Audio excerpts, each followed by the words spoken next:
Angry Birds is now grossing $100 million in revenue, and we got Dan Gallagher to tell us all about that. He comes to us from Market Watch in San Francisco. Dan, this is very impressive, this number for a $2 game.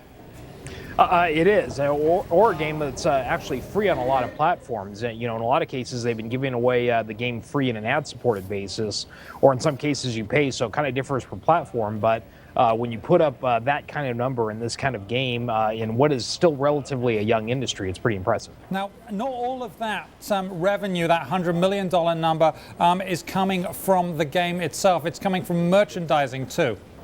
It is, and it's probably an important distinction. It can go both ways. They're clearly not totally dependent on people just downloading the game. The revenues are coming from other avenues, but I think the bulk of the revenue is coming from this Angry Birds property. When you expand out these categories like plush toys and movie licensing and all these different revenue avenues are coming from the fact that it's a very popular game. So if you didn't have that popular game under it, you wouldn't have these other bases. So they're still very largely dependent on this one title, though they found multiple ways to make money off it.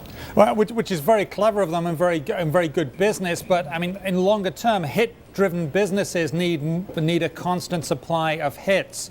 Do you see them diversifying out of this, or do you see that they really have to diversify if they're going to really grow much further?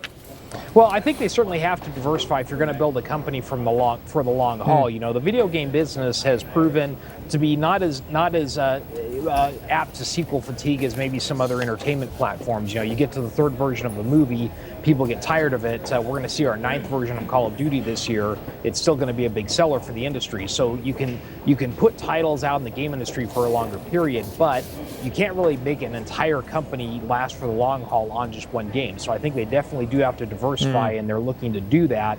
I'm not sure exactly what their plans are for that, what kind of new properties, but they're most certainly looking at where else can they take this. I'm sure they are. Now, are they planning on going public, becoming a public company anytime soon? They're certainly getting to that size, right?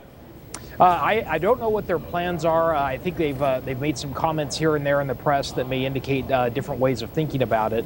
It's certainly something they could consider.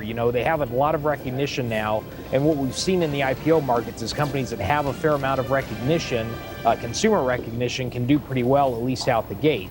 So that's definitely a possibility, but there are other possibilities, and there's probably a lot of companies that are willing to either invest in them or loan to them. So they probably have a lot of different avenues that they can pursue for growth that's not just going IPO, but that's definitely an option that's probably on the table. Now, I understand that this game, Angry Birds, has been downloaded 648 million times, and none of that was by me. That's phenomenal. I mean, what do we know about sort of the popularity of downloads of mobile games? I don't know if anybody tracks, raw downloads across all these platforms. It's definitely up there amongst.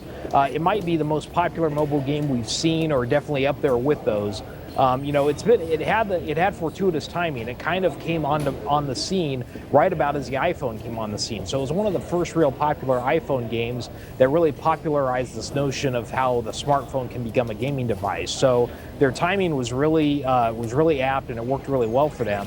So they've been able to ride that smartphone curve all the way up. Okay, great stuff as always. Always a pleasure. Dan Gallagher with Market Watch.